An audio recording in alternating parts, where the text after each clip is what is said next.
بسم اللہ الرحمن الرحیم۔ نہج البلاغہ کلمہ کسار 61۔ عورت اس بچھو کی مانند ہے جس کا ڈسنا بھی مزیدار ہوتا ہے۔ ذیشان جوادی صاحب اس کے بارے میں ایک فٹ نوٹ میں لکھتے ہیں، عورت کے مزاج کی طرف اشارہ کیا گیا ہے جس میں غیظ اور غضب کا عنصر ہمیشہ غالب رہتا ہے، اور دوسری طرف اس کی فطری نزاکت کی طرف اشارہ کیا گیا ہے جہاں اس کا ڈنک بھی مزیدار ہوتا ہے۔ جب کوئی شخص کسی عورت کو طلاق دیتا ہے تو وہ عورت ناراض ہوتی ہے اور اس کے گھر والے بھی ناراض ہوتے ہیں۔ امیر المومنین امام علی علیہ السلام سے دنیا اور اہل دنیا کی دشمنی کا راز یہی ہے کہ آپ نے اسے 3 طلاقیں دے دیں۔ یہی وجہ تھی کہ اہل دنیا آپ سے کسی قیمت پر راضی ہو جاتے۔ پہلے دنیا 3 خلافتوں کے موقع پر بیزاری کا اظہار کیا، اس کے بعد 3 جنگوں پر ناراضگی کا اظہار کیا۔ آپ کسی قیمت پر دنیا سے صلح کرنے پر آمادہ نہ ہوئے اور دوسرے مرحلے پر دین الہی اور اس کی تعلیمات کو دنیا میں پھیلاتے رہے۔ مرد عورتوں پر نگہبان ہیں، جو نیک عورتیں ہیں وہ فرما بردار ہوتی ہیں۔ جو نیک اعمال بجا لائے، خواہ مرد ہو یا عورت، اور وہ مومن ہو تو سب جنت میں داخل ہوں گے، اور ان پر ذرہ برابر ظلم نہیں کیا جائے گا۔ اور اگر کسی عورت کو اپنے شوہر کی طرف سے بے اعتدالی یا بے رخی کا اندیشہ ہو تو کوئی مضائقہ نہیں کہ دونوں آپس میں بہتر طریقے سے مصالحت کر لیں، اور صلح تو بہرحال بہتر ہے۔ منافق مرد منافق عورتیں آپس میں ایک ہی ہیں، وہ برے کاموں کی ترغیب دیتے ہیں اور نیکی سے منع کرتے ہیں، ان پر لعنت ہے اور آتش جہنم کا وعدہ۔ یہ سورہ توبہ کی آیت ہے۔ مومن مرد اور مومنہ عورتیں ایک دوسرے کے خیر خواہ ہیں، نیک کاموں کی ترغیب دیتے ہیں اور برائی سے روکتے ہیں، اور نماز قائم کرتے ہیں، زکوٰۃ ادا کرتے ہیں، اللہ اور اس کے رسول کی اطاعت کرتے ہیں۔ بہشتوں کا وعدہ، جن کے نیچے نہریں بہتی ہوں گی، جنتوں میں پاکیزہ قیام گاہیں ہوں گی، اور اللہ کی طرف سے خوشنودی تو ان سب سے بڑھ کر ہے، یہی تو بڑی کامیابی ہے۔ حضرت یوسف علیہ السلام کا واقعہ جناب زلیخا کا، زناکار عورت اور زناکار مرد کے لیے ہے، خبیث عورتیں خبیث مردوں کے لیے ہے۔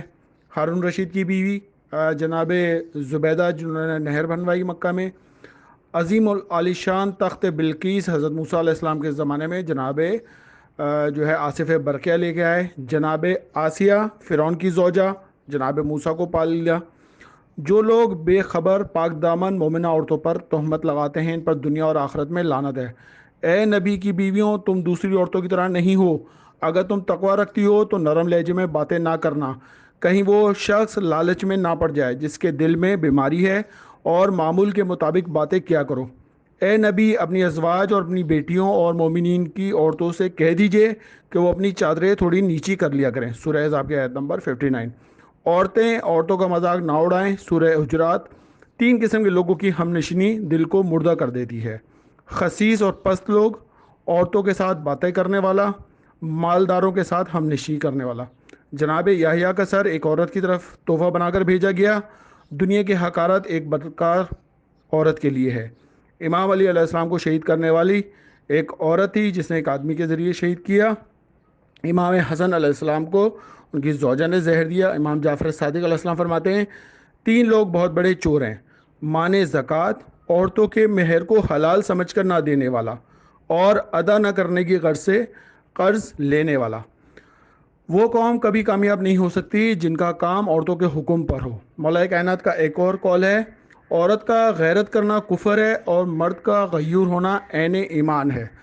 مولا کائنات کے اس قول کے لیے ذیشان جوادی صاحب ایک فٹ نوٹ میں لکھتے ہیں کہ اسلام نے اپنی مخصوص مسئلے کے تحت مرد کو 4 شادیوں کی اجازت دی ہے اور اسی کو عالمی مسائل کا حل قرار دیا، لہٰذا کسی عورت کو یہ حق نہیں کہ وہ مرد کی دوسری شادی پر اعتراض کرے یا دوسری عورت سے حسد اور بیزاری کا اظہار کرے، کہ یہ بیزاری در حقیقت اس دوسری عورت سے نہیں، اسلام کے قانون ازواج سے ہے، اور قانون الہی سے بیزاری اور نفرت کا احساس کرنا کفر ہے، اسلام نہیں۔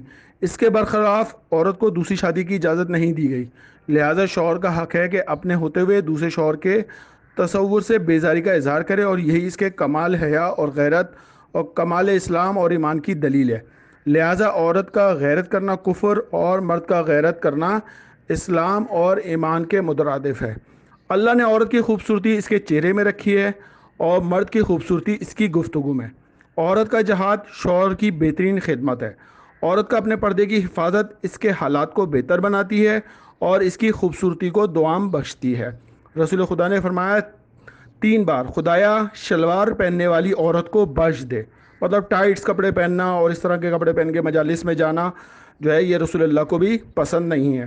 رسول خدا جنگ میں عورتوں کو بھی ساتھ لے جاتے تھے تاکہ جو زخمی ہوتے تھے ان کی مرہم پٹی کر سکیں۔ عورت کو بلی کی وجہ سے عذاب کیا گیا کیونکہ اسے باندھے رکھا، جس کی وجہ سے وہ پیاس سے ہلاک ہو گئی۔ ایک بدکار عورت کو بخش دیا کہ وہ ایک کتے کے پاس سے گزری جو پیاسا تھا کنویں کے پاس، اس کو اپنے دوپٹے سے کنویں سے پانی نکال کر کتے کو پلا دیا اور اللہ تعالیٰ نے اس کو بخش دیا۔ رزق حلال کی تلاش ہر مسلمان مرد اور عورت پر واجب ہے۔